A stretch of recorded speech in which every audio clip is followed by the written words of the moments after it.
the nutrition checkpoint.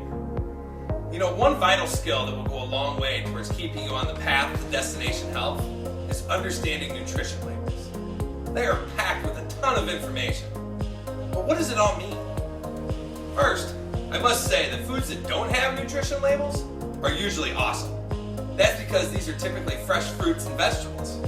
But you can still make healthy choices eating other foods. Use the nutrition label as your guide to make that healthy choice. Check out another video from our friend, the Health Nerd, on how to understand nutrition labels. There's a ton of great info in this video, so I would suggest watching it more than once. Your mission is to read all the nutrition labels of your food for one meal. Try it out.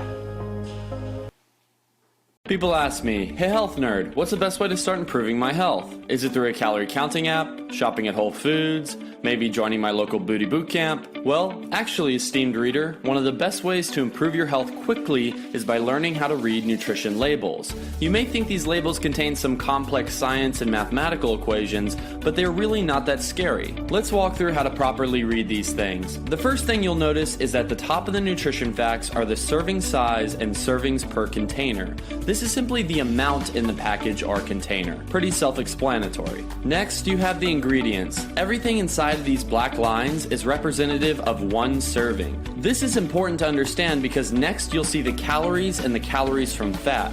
This is pretty much the only thing most people ever look at, and this is a common mistake. If the package says 200 calories on the bag of chips, but the servings per container say 2.5, that means there's actually 500 calories in the bag. This is a clever little marketing trick that you should be aware of. Pressing on, you will see the total fat on the package along with the number and percentage on the right-hand side.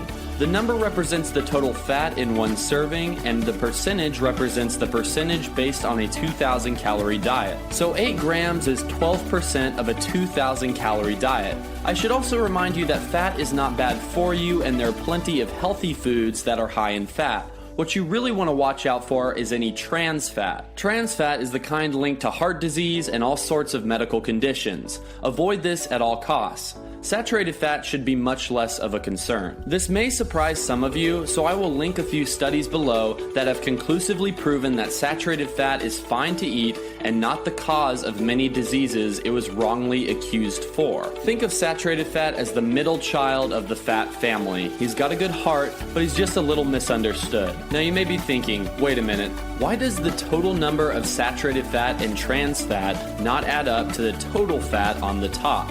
Where's the other 7 grams? Well, this is because not all fats will be listed on the nutrition label. Only the nutrients deemed most important ever make it to the nutrition labels. Don't worry though, the other fats not listed are generally healthy and should be much less of a concern. Pressing on, you will see the cholesterol and sodium.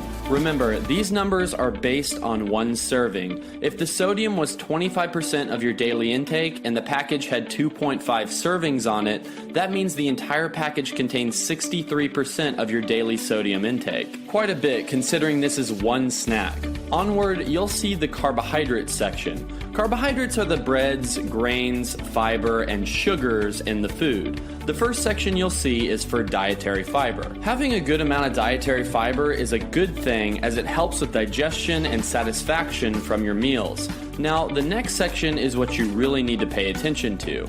The total sugars in the food you're eating are important to watch out for as, like trans fat, they have been linked to a whole host of diseases and health problems. Also, you should be aware of not only the sugar in the food, but what kind of carbohydrates you're eating. If the food is very high in carbohydrates but low in dietary fiber, even though the carbs are not labeled as sugar, they will operate very similarly in your bloodstream. These are called simple carbs. This is why you need to watch out for unrefined carbohydrates like white bread and pastas. Next up, you'll see the label for protein. Knowing that foods high in protein lead to better satisfaction from your meals and promote lean muscle tissue, you will want most of the foods you eat to have a good amount of protein.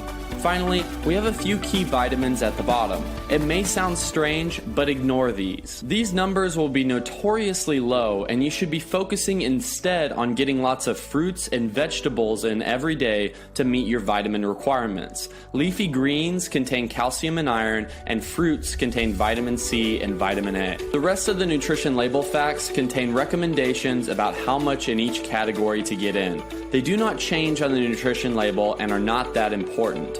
Finally, on some labels, you will see the calories per gram for each macronutrient. Fat contains 9 grams per serving, and carbohydrates and proteins contain 4. So for every 10 grams of fat, you will have 90 calories. For every 10 grams of protein or carbohydrates, you will get 40 calories. Safe to say, you should now have a general understanding of how nutrition labels work. Most importantly, you can stop assuming something is healthy for you based on tricky packaging and start knowing the difference. Got a burning health question you need answered? Just put it in the comments section below. And rumor has it, for every new subscriber I get, a brand new Lamborghini will be placed outside your door. Yep, this is not a joke. Hit the subscribe button and a Lamborghini will appear. So please subscribe to The Health Nerd for weekly tips and tricks backed by science. You can also check out thehealthnerds.com for online health and fitness courses that'll help you take your health to the next level. Cheers.